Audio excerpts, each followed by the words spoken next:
akan segera memperlihatkan hasil dari diskusi kami. Tapi untuk pertama-tamanya kami akan memperkenalkan nama kami terlebih dahulu.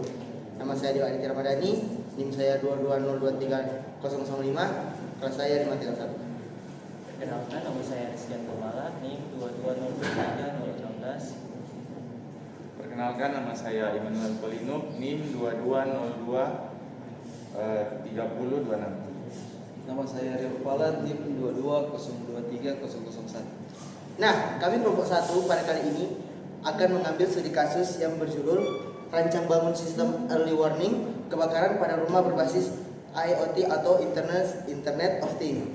Yang dimana kami mengambil sistem early warning kebakaran pada yang kita semua ketahui, kasus kebakaran terjadi di mana saja, maupun itu skala untuk nasional dan internasional. Kebakaran itu adalah hal yang sangat bisa terjadi kapan saja dan seringkali banyak yang menyepelekan hal tersebut.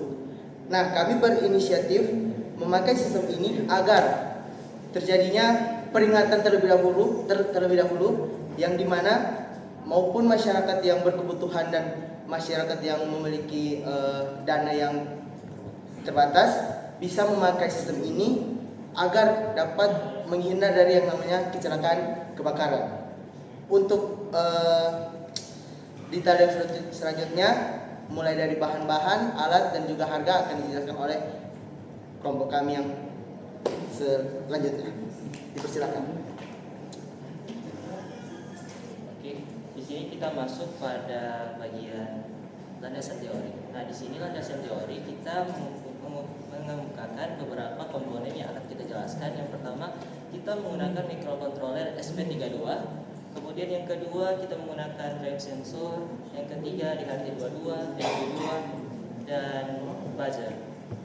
Kemudian juga dengan Arduino IDE yang dimana digunakan untuk membuat sketch pemrograman, atau dengan kata lain Arduino IDE sebagai media pemrograman pada board yang diinginkan. Kemudian di sini kita ada beberapa jurnal yang kita patokan untuk membuat suatu proposal, yang dimana pertama itu jurnal prototipe sistem peringatan dini kebakaran menggunakan hybrid, sistor api, dan MQ2 berbasis LT. Kemudian yang kedua itu adalah tentang kelompok kami sendiri, yaitu monitoring peringatan dini kebakaran pada sistem smart menggunakan rancang bangun sistem peringatan dini kebakaran dalam smart home. Kemudian di sini kita pada metodologi, sini ada alat dan bahan yang digunakan untuk perangkat keras, ada laptop, mouse, perangkat lunak, ada sistem operasi, ada software, program IDE, dan bahasa C. Oke, selanjutnya akan dijelaskan oleh teman saya, Rio Barat. Persilakan. Berikut kita masuk pada metode kegiatan. Perancangan bangun sistem peringatan dini kebakaran melalui beberapa tahapan seperti yang dijelaskan tadi Pak. Di sini kita menggunakan metode pelaksanaan kegiatan, yaitu studi pustaka, analisa, perancangan, kemudian pengadaan alat dan bahan, kemudian pembuatan implementasi, pengujian, dan terakhir evaluasi kerja.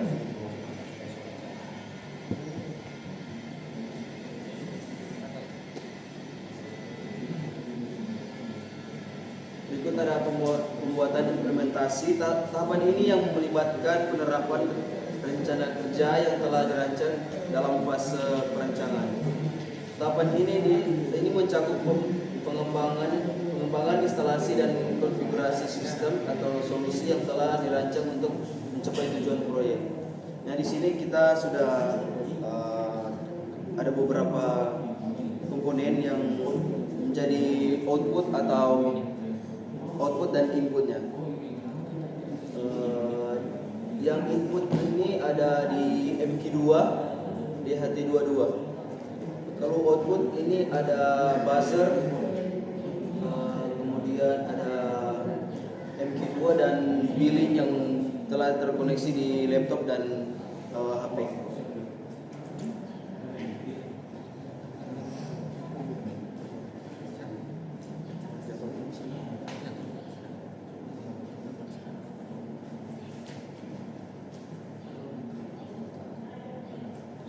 Berikut adalah jadwal pelaksanaan di mana orang mau laksanakan ini project.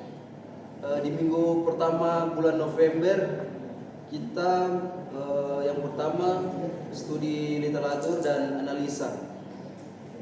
Sampai ke minggu kedua, yang analisa itu minggu pertama dan minggu kedua.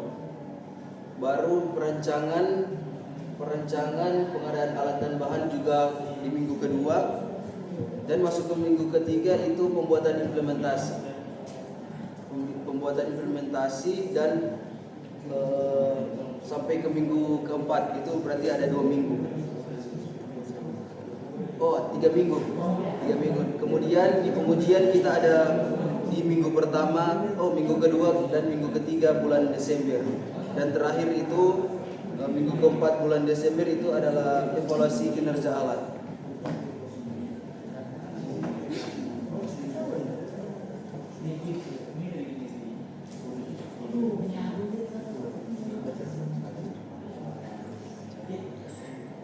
Kemudian sekarang kita masuk untuk rancangan anggaran biaya. Itu untuk harga per komponennya itu yang pertama microcontroller SP32. Jadi orang patokan harga itu dia 50.000. Kemudian untuk sensor DHT22 yaitu harganya 24.000. Kemudian sensor MQ2 22.000, LCD 12C 35.000, buzzer 7.000. Kemudian breadboard itu 15.000 dan untuk kabel jumper per pieces itu dia 1.500. Kemudian ada adaptor DC dia Rp7.000 dan kabel adaptor DC Rp7.000. Kemudian total harga dari semua komponen itu Rp243.000. Nah, berikut yang telah teman-teman saya tadi jelaskan adalah rancangan proposal yang akan kami laksanakan mulai dari November bulan awal yang akan berlangsung sampai rencananya Desember. Sekian dari pemaparan proposal kami. Jika ada yang ingin bertanya dipersilakan. Jika ada yang ingin memberi masukan dipersilakan. Pertama, judul rancangan sistem early warning kebakaran pada rumah berbasis IoT. Udah pakai M2 apa tadi? MQ2. Itu apa? Mendeteksi gas. Deteksi gas. Berarti monitor sistem ini mau deteksi kebakaran cuma kalau asap. Oh, yang MQ2 itu. Yang T22 apa?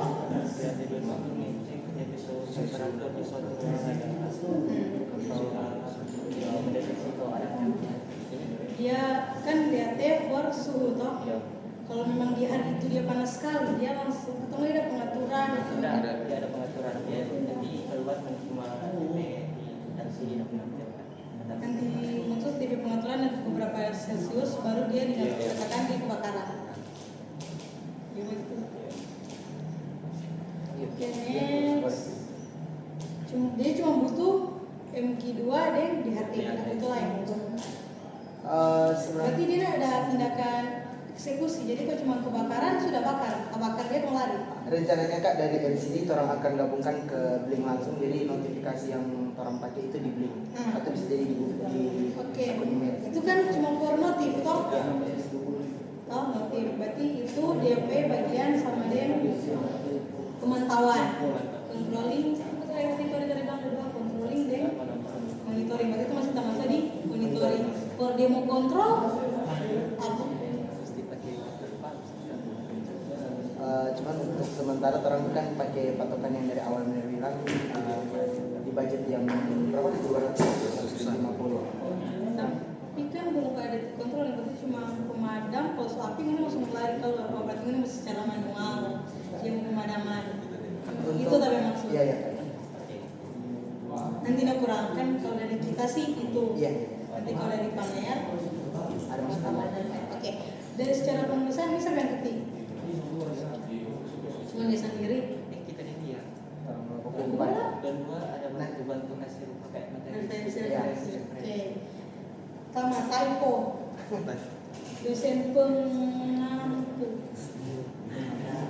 Dosen pengajar. Terus itu di bawah lagi ada apa tadi?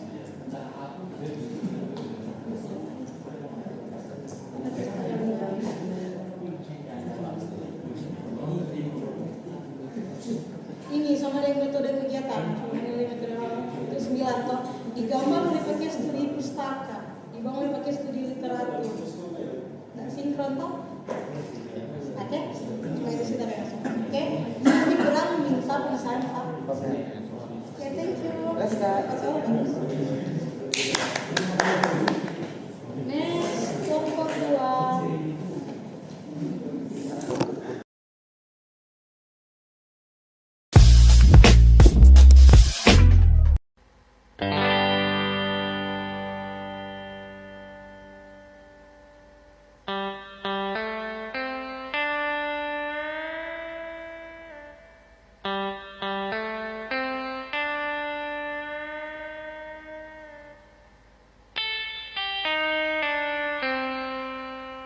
Halo semua, kami dari kelompok 1. Pada kali ini kita akan bahas masalah yang begitu banyak orang tidak tahu tapi sangat penting, yaitu tentang sistem peringatan kebakaran. Betul. Bagaimana jika seandainya ada api atau asap yang tiba-tiba saja muncul pada sebuah gedung, rumah, atau bahkan sekolah? Pada dasarnya kita kan pasti ingin sistem yang lebih aman agar kita bisa lebih memfokuskan menyelamatkan diri kita. Nah, untuk yang lebih lanjut, mari kita simak berikut ini. Jadi begini teman-teman, kebakaran itu bisa terjadi di mana saja, mulai dari gedung besar, sekolah, bahkan rumah tinggal. Nah, penyebabnya itu bisa bermacam-macam. Contohnya itu seperti arus bocor atau korsleting listrik, kelalaian manusia atau peralatan elektronik yang rusak. Nah, dampak juga nak main-main. Kebakaran bisa bikin kerugian materi sampai miliaran rupiah, hingga bahkan sampai mengancam nyawa. Yang jadi masalah di sini masih banyak yang tidak punya sistem peringatan kebakaran otomatis. Kadang alarm yang ada juga nggak bisa mendeteksi tepat waktu adanya asap atau api. Bayangkan saat api baru mulai, kalau sistem peringatan telat aktif, nyawa dan harta benda sudah terancam. Kok ada bau gosong? Tapi alarmnya kok nggak bunyi ya? Waduh, ini bahaya banget. Seharusnya alarm berfungsi ketika mendeteksi adanya asap ataupun api. Kalau nggak ada sistem peringatan yang baik, terus kita harus gimana? Sistem ini sangat penting untuk buat kasih peringatan dini. Kalau ada asap yang terdeteksi, alarm bisa langsung nyala, jadi semua orang bisa evakuasi tepat waktu. Ya, kita nggak bisa cuma mengandalkan insting saja, karena kalau manusia tidak selalu sadar asap atau api dengan cepat. Nah, teknologi sensor asap ini bisa langsung mendeteksi partikel asap dan otomatis menyalakan alarm. Makanya ini penting banget, terutama di tempat yang ramai, yang banyak orang, terutama di gedung kantor, sekolah, atau di apartemen.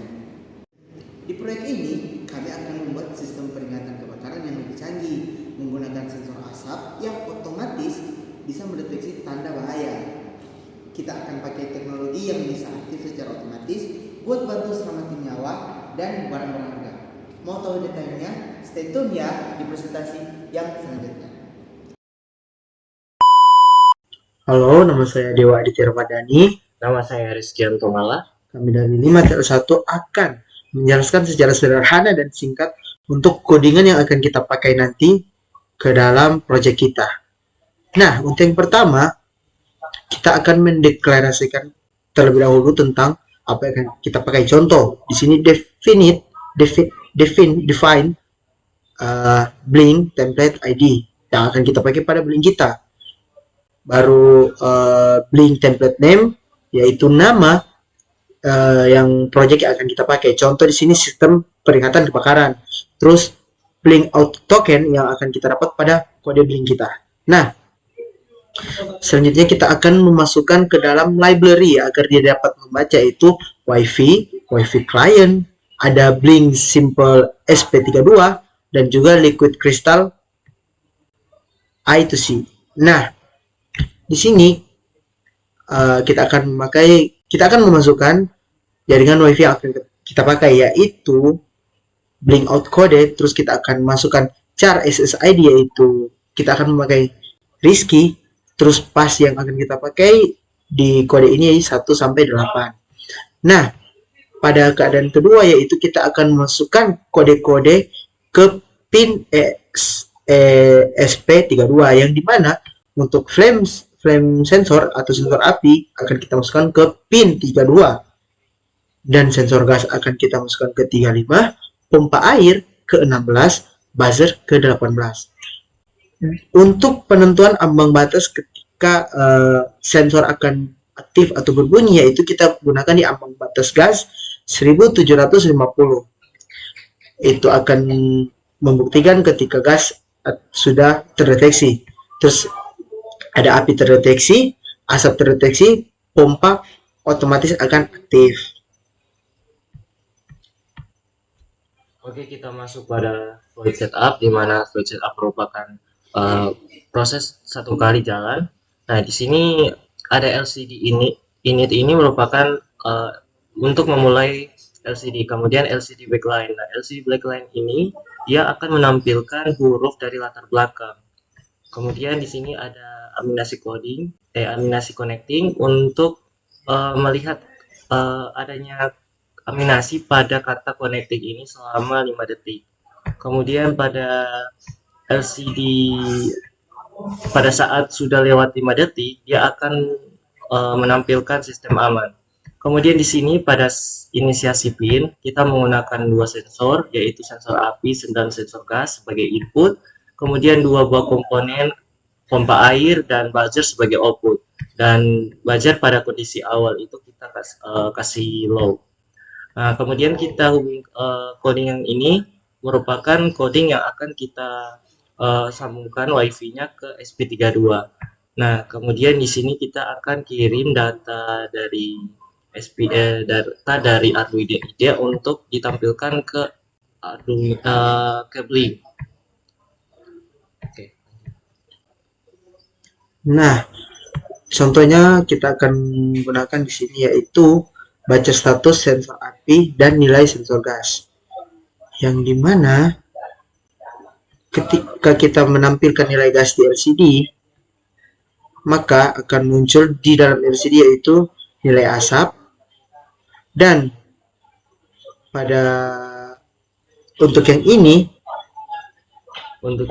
kita tidak taruh karena dia membaca sensor pada saat sekarang. Jadi setiap waktu dia membaca dan menampilkan di LCD.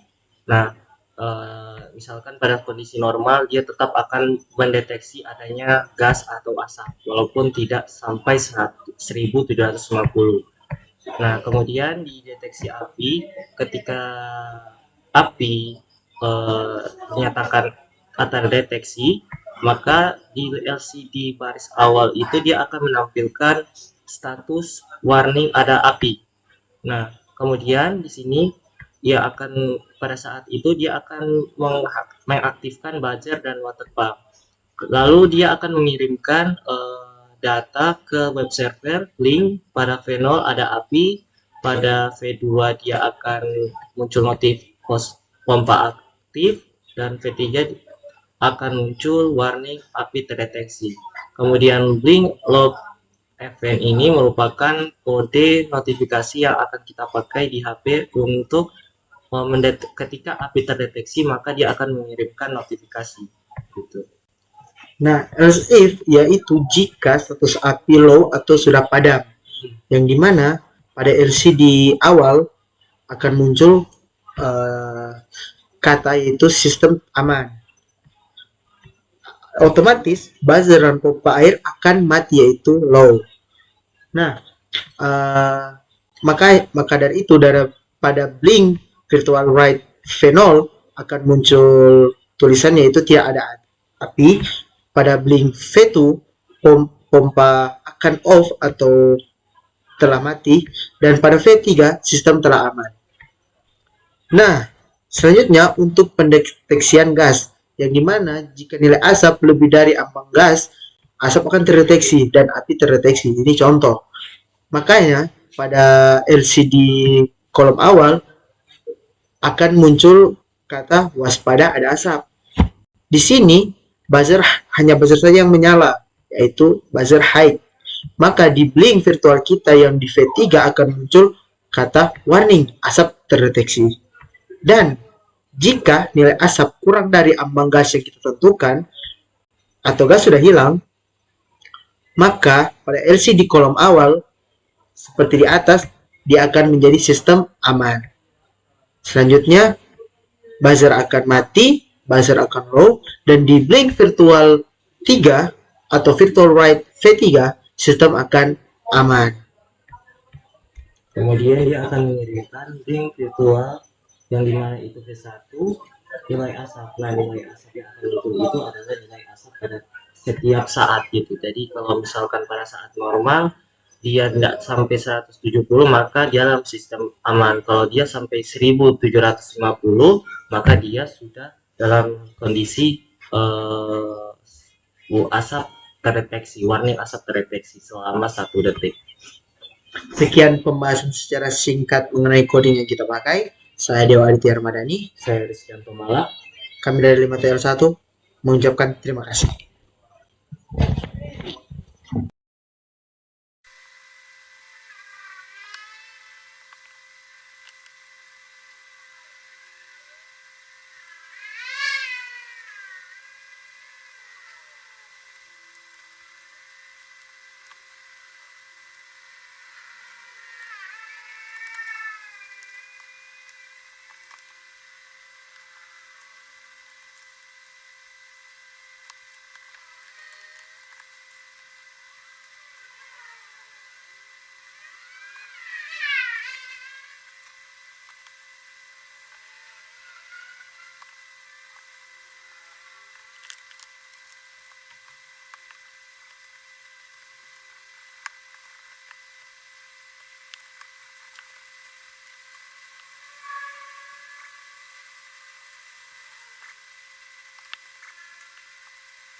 yang membuat PBJL sistem peringatan dini terhadap kebakaran yang berbasis IoT. Nama saya Dewa Ramadhani. Nama saya Immanuel Polino. Saya Rio Palat. Saya Rizky Gomala. Kami akan mendemonstrasikan secara sederhana sistem PBJL kami, yang dimana Nah, yang pertama di sini kita akan melakukan simulasi, yaitu ada dua pengujian. Yang pertama ada pengujian terhadap gas atau asap dan juga pengujian terhadap api. Yang pertama di sini pengujian terhadap gas. untuk pengujian terhadap gas kita memiliki output pada buzzer dan juga blink. Pada contohnya, ketika asap terdeteksi seperti yang kita lihat, blink akan memunculkan notifikasi warning asap terdeteksi.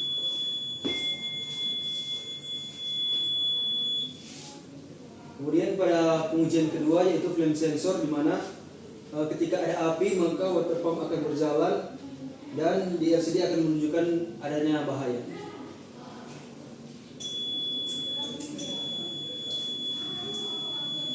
Nah, pada saat dinyalakan, maka akan terdeteksi di blink ini warning api terdeteksi, ada api dan pompa aktif.